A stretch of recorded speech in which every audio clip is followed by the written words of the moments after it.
She sat down across from me at 7:43 on a Friday evening, and I had never seen her before in my life. That's the part I keep coming back to every time I try to explain this story. 7:43. I remember because I had just looked at my watch with the particular restlessness of a man eating alone at a nice restaurant and trying to look like he does it on purpose. I was halfway through a bowl of French onion soup, the bread already gone, and I was wondering whether it was too early to ask for the check and be home by 9, when the chair across from me scraped back and a woman I had never met sat down, leaned across the white tablecloth, and said, in a voice barely above a breath, "Please, just pretend you know me." My ex just walked in. I looked at her.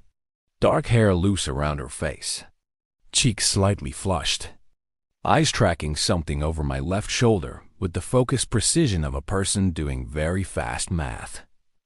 She was wearing a green dress with a small silver bracelet on her wrist that she was turning like a worry stone. She was beautiful in the way you notice when you weren't expecting to notice anything that evening. She met my eyes directly. Hers were a clear, steady gray. "Please," she said again, "I want to tell you there was a considered decision-making process." There wasn't. I set down my spoon, picked up my wine glass, leaned back in my chair the way a man does when he's comfortable, and said, "Of course. How long have we been together?" Her shoulders dropped approximately 2 inches with relief. 6 months, she said without hesitating. "We met at a bookshop." "Which one?" She blinked. "Why does that matter?" "In case he asks." She looked at me then. Really looked at me. The way you look at something you're trying to quickly categorize. "Porter's," she said. "On Morrison Street?" "Good choice," I said. "It's a real place." She almost smiled. Not quite, because the situation didn't allow for it yet. "I'm Paige." "Owen," I said. That was the moment. I didn't know it was the moment. I was thinking about soup and an ex-boyfriend I'd never met, and the logistics of a performance I hadn't rehearsed. But standing here now, years later, I can tell you with certainty that the exchange of 2 names across a white tablecloth at 7:43 on a Friday was the beginning of everything that came after. But let me go back further than that, because you need to understand who I was before she sat down. Not the dramatic version of who I was. Just the plain one. My name's Owen Hartley. I'm a high school history teacher. I was 32 years old that Friday. I lived in a 2-bedroom apartment in Portland, Oregon, in the kind of building that has a name on the sign out front meant to sound distinguished but doesn't quite land. I taught 11th grade. I drove a car with a dent in the rear bumper from a parking garage incident in 2021 that I kept meaning to have fixed. My life was organized in the way that a life gets when you've been mostly alone for a couple of years, and you've arranged things to work smoothly without anyone else in them. I got up at 6. I taught 5 periods. I graded papers on Tuesday evenings. I watched documentaries on Thursdays. I had a small circle of friends and a mother I called on Sundays, and a running habit that I maintained with variable success depending on the weather. 2 years before that Friday, I had ended a 4-year relationship with a woman named Amy. It wasn't dramatic. Nothing exploded.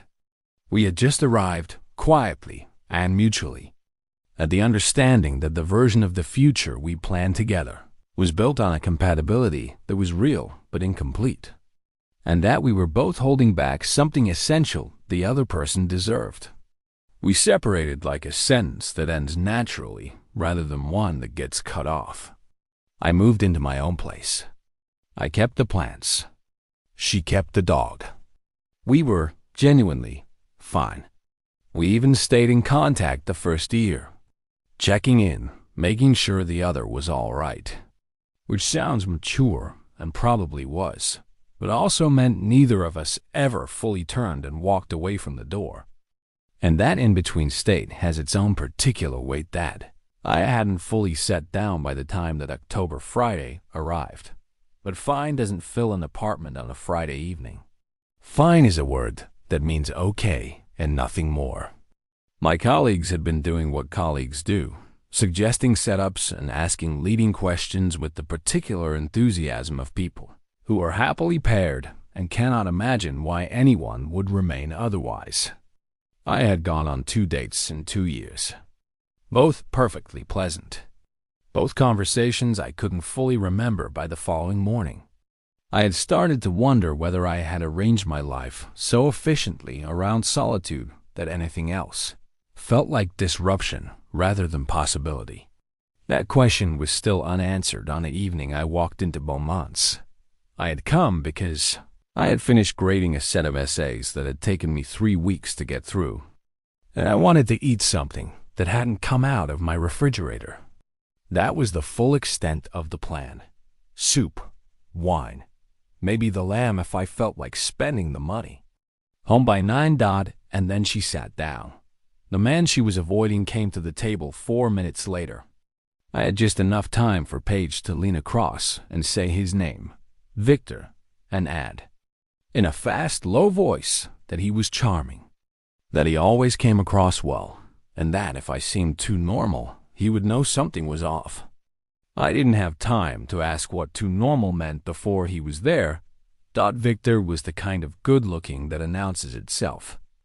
Tall, fitted jacket, the kind of easy confidence that comes from having been the most attractive person in every room since about age 17. He looked at Paige first with an expression that was carefully balanced between surprise and pleasure, like he'd practiced both and couldn't quite decide which one served him better here. Then he looked at me. "Hey," he said, and the word carried about 30% more weight than a 2-letter greeting should be able to. He extended his hand. "Victor Crane." I shook it. "Owen Hartley." He looked at Paige. "I didn't know you were seeing anyone." Paige smiled the way she'd probably smile at someone who just said something she had already prepared for. She reached across the table and put her hand over mine. Her fingers were cold and very still. "We've been keeping it quiet," she said. Victor looked at our hands. Something moved through his face, brief and controlled.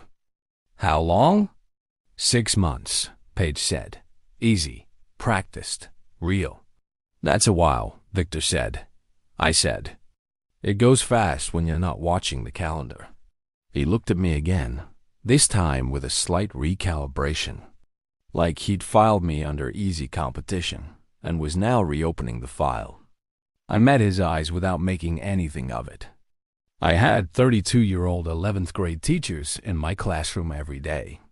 I knew how to hold a room without raising my voice. "You two enjoy your evening," Victor said finally. He looked at Paige one more time, and there was something in it I didn't like. Not anger. Something quieter than anger. The look of someone who still considers something his, even when he's pretending he doesn't. Then he walked back toward the bar. Paige didn't move for a moment. Her hand was still on mine. I could feel the steadying breath she took, the deliberate way she brought herself back to sitting upright in her chair. "He'll look over in about 30 seconds, I said quietly. "So don't change your posture yet." She processed that, then didn't change her posture. I refilled her water glass from the pitcher on the table, as if I'd done it 100 times. 28 seconds later, I saw Victor glance across the room.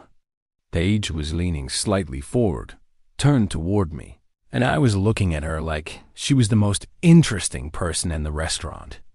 Because at that moment, she genuinely was. After another minute, she said, very quietly, "I think we're okay." I said, "Do you want to eat something?" "You're already here." She looked at me. Something in her expression was trying to figure out whether I was being kind or whether I wanted an explanation. The honest answer was both. She stayed. Her soup arrived. We talked the way people talk when they've been accidentally thrown into a situation that skips all the usual stages. She told me about Victor, not everything, just the outline. 3 years. They had been together since she was 26. He was charming in public and careful in private. The kind of careful that slowly teaches you to make yourself smaller, so there's less to criticize. She hadn't seen it clearly until after it was over. She said that was the part that still bothered her, that she hadn't seen it. I said that was because people like Victor are very good at making sure you can't. She looked at me for a moment. Then she said, "You said that like you've thought about it before." I said my ex-girlfriend's college roommate had been in a situation like it. Years back, and I'd watched from the outside and not understood it at the time, and had spent time later trying to. She said most people didn't bother to try to understand it. I said the not understanding was the part that did the most damage, to the people in it and around it both. She turned her water glass slowly. "What do you teach?" "History." She almost smiled again. Closer this time. "That explains the earnest analysis of cause and effect." I said that was exactly what history was. Everything has a before and an after, I said. You just have to understand the conditions that made the event possible. She was quiet for a moment. "And what were the conditions tonight?" I thought about it. "A man who can't stand being told no," I said. "And someone who needed not to be alone when she ran into him." Paige looked down at her soup. When she looked up, her eyes were steadier than they'd been when she first sat down, but something in them was more open too, like a door that had been unlatched. "You didn't have to do that," she said. "I know," I said. "You could have said no." "I could have," I said. "The soup would have been less interesting if I had." She laughed then. A real one. Surprised. The kind that arrives before you've decided to let it. It changed the whole quality of the room. She left at 9:15. She thanked me at the door, and I said it was nothing, and we both knew it wasn't exactly nothing. She walked down the block toward her car, and I noticed she walked fast, the way people do when they've been holding themselves together and just want to get somewhere private. I stood on the sidewalk for a moment in the October air, the kind of cold that hasn't decided to commit yet, and then walked to mine. That night, I sat in my apartment thinking about a woman I'd known for an hour and 32 minutes who had turned her water glass slowly while she talked, and whose laugh had arrived like something she hadn't decided to give away. I thought about the way she'd said the word burden with a slight emphasis that suggested she'd been called that before. I thought about Victor's look when he'd said she'd come back around. The look of someone who had never been told no in a way that actually held. I sat with that for a while. Then I turned off the lamp and went to bed and thought about something else, which didn't work at all. The text came at 11 the next morning. Unknown number. It said, "This is Paige, from last night. I got your number from your business card, which fell out of your jacket when you reached for your wallet. I'm sorry for going through your pockets." I wasn't going through your pockets. It was just there. Anyway, thank you. I owe you dinner at minimum. I looked at the message for a while. Then I wrote back. The bookshop story was a nice detail. Very specific. She replied within 30 seconds. I panicked. I've been in Porter's twice. I wrote back. Good enough for 6 months then. She replied. He didn't ask. You were right that he would. She paused, then sent another message. I was unprepared for how calm you were. I wrote back. Years of 11th graders. Prepares you for anything. She sent back a single laughing emoji. Then, dinner. This week, if you're free. I owe you and I pay my debts. I wrote back. Thursday works. I set my phone down and looked at the ceiling of my apartment. In the kitchen, the plants my ex-girlfriend hadn't taken were lined up on the windowsill in the particular orderly way I'd arranged them. Everything in its place. The apartment was quiet in the way it was always quiet on Saturday mornings. But the quiet felt different than it had on Friday. Dinner. On Thursday was at a Thai place, 2 blocks from her apartment that she said made the best green curry in Portland and that she was not willing to hear argued with. She was right about the curry. She was also a different version of herself than the woman who had sat down across from me in crisis the Friday before. More settled, more present. She was wearing a dark blue jacket and her hair was down, and she'd arrived exactly on time, which I later learned was a constant about her. That she was never late and never particularly early, just on time, reliably. She asked questions with the focused attention of someone who actually wanted the answers, not someone filling time until the conversation arrived somewhere more comfortable. She asked what I loved about history. I said the part where you realize that every time in history people were certain the world was ending, it didn't. And every time people were certain everything would be fine, it sometimes wasn't. And that the uncertainty was the actual condition of being alive and understanding that was oddly stabilizing. She looked at me for a moment across the table. Then she said, "That might be the most useful thing I've heard all year." I asked what that said about the rest of her year. She laughed and said it had been a particularly low bar. I said I was sorry. She said, "Don't be." She was fine. And I could hear in the word fine exactly the thing I'd used it for myself, and looked at her for a moment and said, "Fine covers a lot of ground." She looked back at me and said, "Yeah, it does." She was an occupational therapist. She worked with adults recovering from neurological injuries, people relearning how to hold a fork or button a shirt, relearning the ordinary mechanics of a life after something had disrupted the circuitry. She said the job required an enormous amount of patience and a willingness to celebrate very small things with complete sincerity, because sometimes a very small thing was everything. I said that sounded like teaching. She said it probably was. We split the bill without discussing it, which felt like its own kind of agreement. She texted the next morning. Not about Thursday, just a link to an article about a history teacher in Ohio who had recreated major battles using cardboard and had been written up in the local paper. Underneath it, she wrote, "Is this what your classroom looks like?" I replied, "My budget doesn't stretch to cardboard." She wrote back, "Tragic dot, that was the thing." It was easy. The kind of easy that you don't notice until later because it doesn't feel like anything dramatic. It just feels like breathing normally. We texted in the mornings, which became texting in the afternoons, which became the occasional phone call in the evening that lasted until one of us realized it was past 11. She came to a farmer's market with me on a Sunday because I said I was going and she said she had nothing else, and somehow that turned into 2 hours walking through stalls and coming home with more produce than either of us needed and sitting in my kitchen eating the bread I'd bought while I tried to figure out what to do with a bunch of Swiss chard.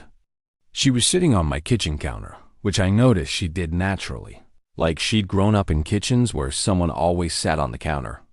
I am not grown up in that kind of kitchen, and I was aware that this seemed like a detail that shouldn't matter, and that, for some reason it did not. She took the Swiss chard out of my hands. "Do you have garlic?" I did. In 20 minutes, she had produced something in a pan that bore no resemblance to what I would have done with the same ingredients. I sat at the counter and watched her move around the kitchen and thought, very quietly, without making anything of it yet, that she moved through the space like she knew exactly where everything was and had no idea that this was visible from across the room. She found a pan in the cabinet over the stove without asking. She adjusted the heat twice without looking at the dial. She found salt in the place I keep salt, which is not where most people keep salt. I didn't say any of this. I just watched and ate the bread and thought about the particular word easy and how rarely it actually applied to anything worth having. 5 weeks after the restaurant, Victor reappeared. He didn't do anything obvious. That was the thing about Victor. Paige had told me he was never obvious. He texted her, first casually, then with increasing frequency. Saw you at the East Side Market on Sunday. Who were you with? A pause of 2 days. Then, I've been thinking.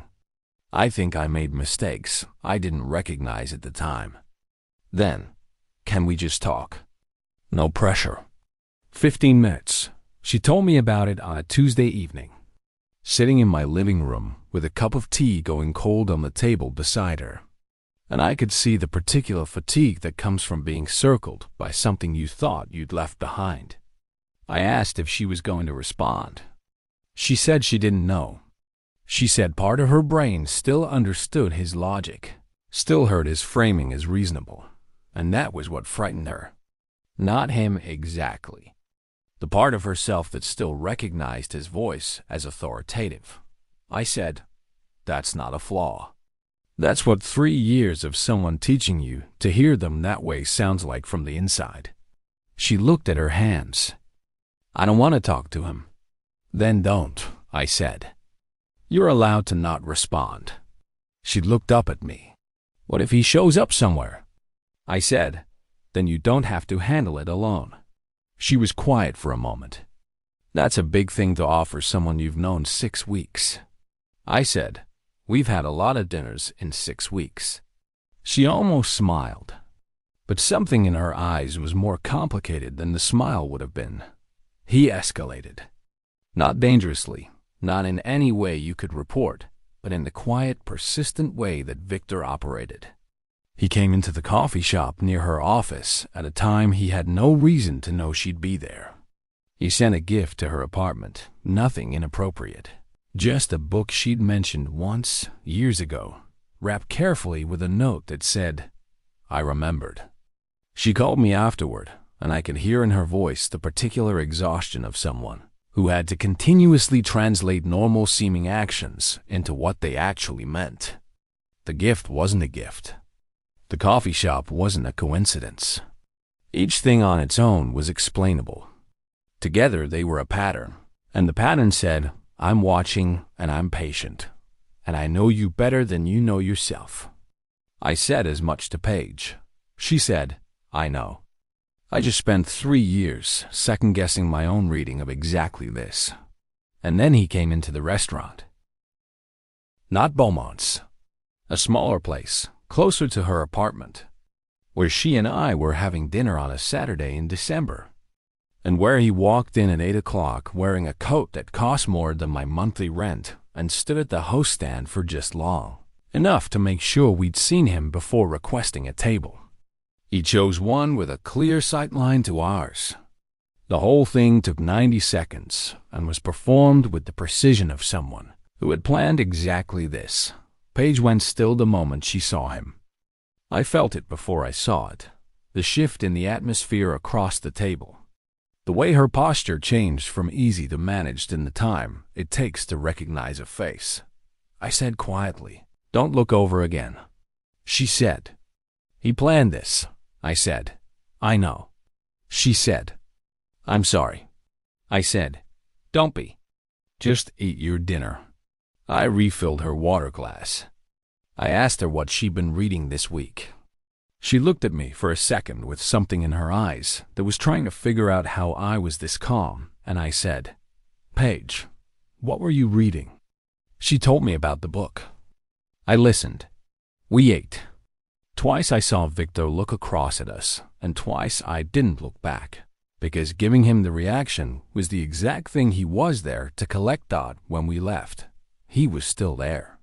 Paige walked out beside me, and I put my hand on her back in the natural way, and she didn't move away from it, and we walked to her car, and I opened the door, and she got in.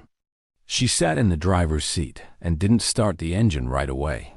He wants me to know he's watching, she said. He wants you to feel like there's no escape, I said. The watching is the message. She turned to look at me through the open door. The cold air was coming in. And what do we do about the message? I crouched down so we were level. We don't give him an audience for it, I said. You block the number.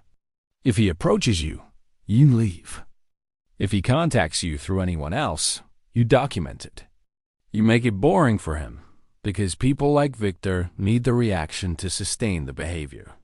She was quiet for a moment. You make it sound manageable. It is manageable, I said. You've already managed it. You left. That was the hard part. She looked at me for a long time. The cold was considerable, but neither of us mentioned it. Then she said, Owen, yeah, I think I'm using you as a shield, I said. I know. She shook her head. That's not fair to you. I'm choosing to be here, I said. She looked down at her hands in her lap. What if I'm not ready for what this is starting to look like? She said, and I could hear in the question everything she wasn't asking directly. Whether she could trust herself. Whether she could trust me.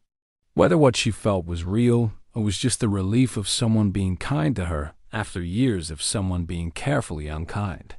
I said, then we go at whatever speed you need. There's no deadline on this. She looked up at me. What if the speed I need is very slow? I teach history, I said. I have a professional relationship with slow. The laugh that came out of her was half relief and half something more fragile. She reached out and put her hand against my face briefly, just her palm against my cheek for a moment, and then she pulled it back and looked a little surprised at herself. I stood up. She started the car. I stepped back and she pulled out of the space, and I stood in the parking lot in December and watched her drive away and felt the cold very clearly and didn't mind it at all. She texted before she was home. It said, I'm sorry this is complicated. I wrote back, it's not complicated to me. She replied, it should be. I wrote, people who should know better often don't. She sent back, after a pause, 11th grade history. I replied, exactly. The conversation with Victor came in January. I hadn't planned it. He was outside her building when I dropped her off one evening, standing by the entrance with his hands in his coat pockets, and I saw him see us get out of the car together. He walked over with the loose, unhurried walk of a person who is accustomed to having time on his side.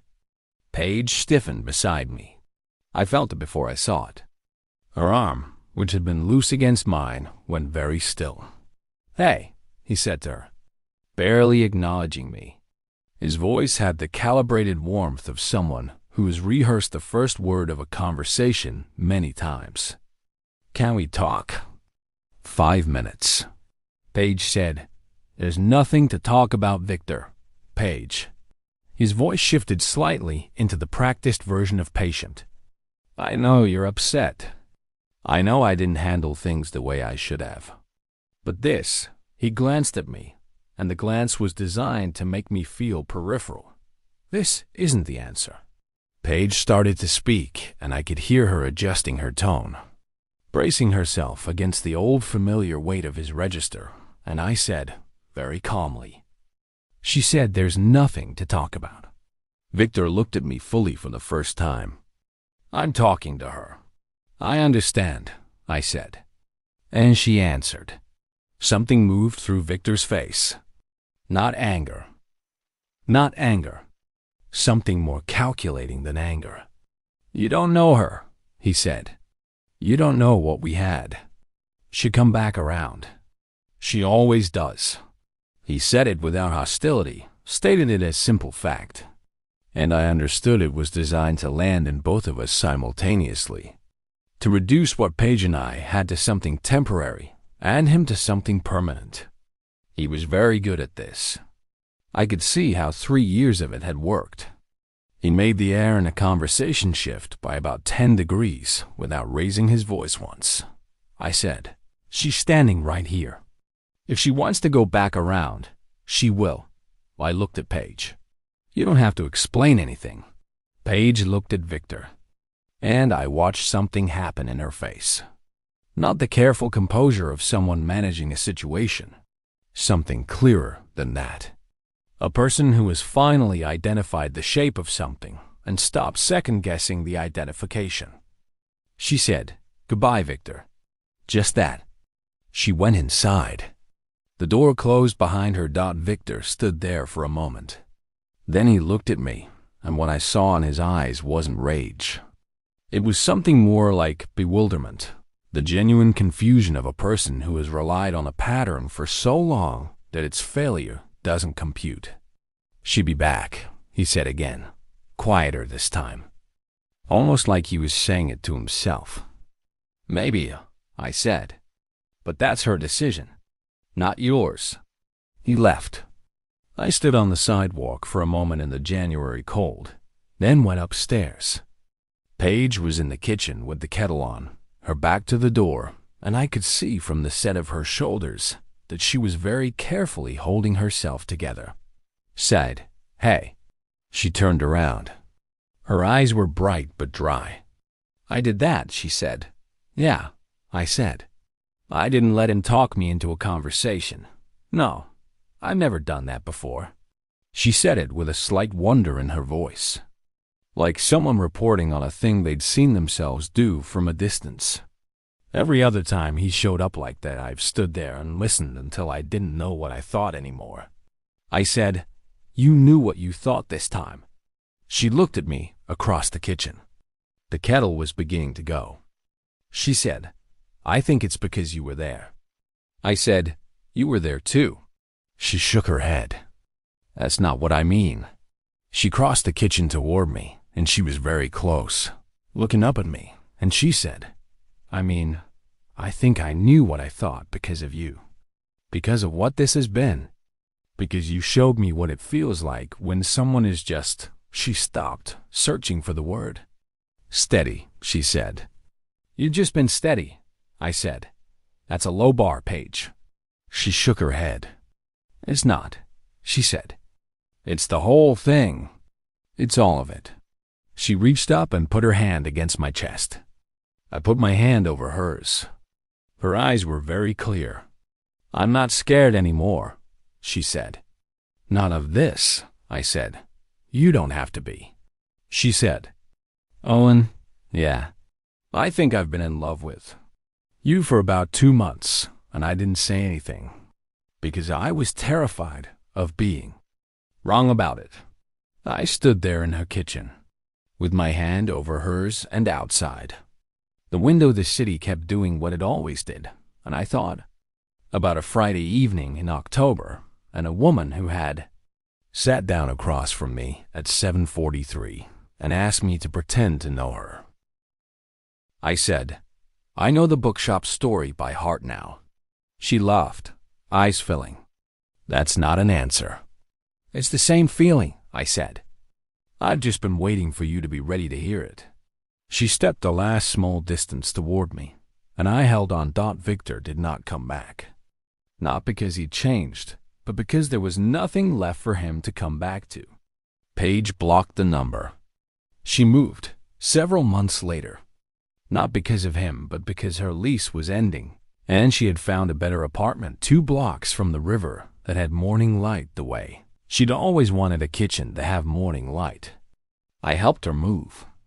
When we got the last box in, we stood in the empty new living room, and she said, "I need to hang things." I said I knew people. She laughed. The following October, we went back to Beaumont's. Same restaurant, different table.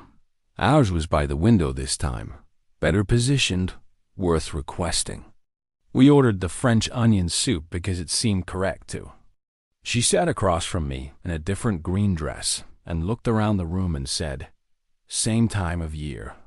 I said, "It's been exactly 12 months. She raised an eyebrow. "You kept track." "History teacher," I said. She shook her head slowly, smiling. Then she reached across the table and put her hand over mine. And this time, her fingers were warm and entirely still. She said, "I'm glad I sat down." I said, "So am I." She said, "You could have said no." I picked up my wine glass. The soup would have been less interesting. She laughed, the same surprised laugh as the first time, the one that arrives before the decision to let it. I thought about 7:43 and a scrape-back chair and a woman who needed someone to be steady and a man who had no idea in that moment.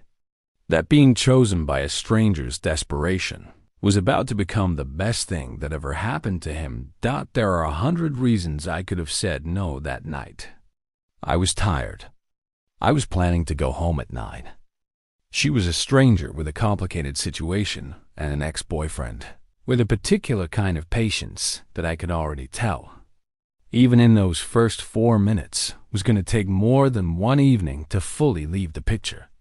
Every practical instinct said to politely decline, stay in my lane, finish my soup. Here is what I know about practical instincts. They protect you from the wrong things. They protect you from the wrong things. They protect you from the big, obvious risks while the real opportunities sit down across from you at a restaurant table with cold hands and gray eyes and ask you very quietly for something small. Something anyone might do.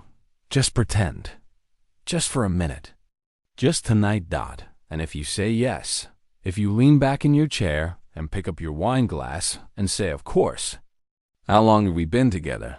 Then the soup gets cold and the evening runs long and you exchange names across a white tablecloth. And you don't know until much later that those were the most important 2 words you'd said all year. 6 months, she said. We met at a bookshop. She was right about both things. Eventually, just 12 months behind.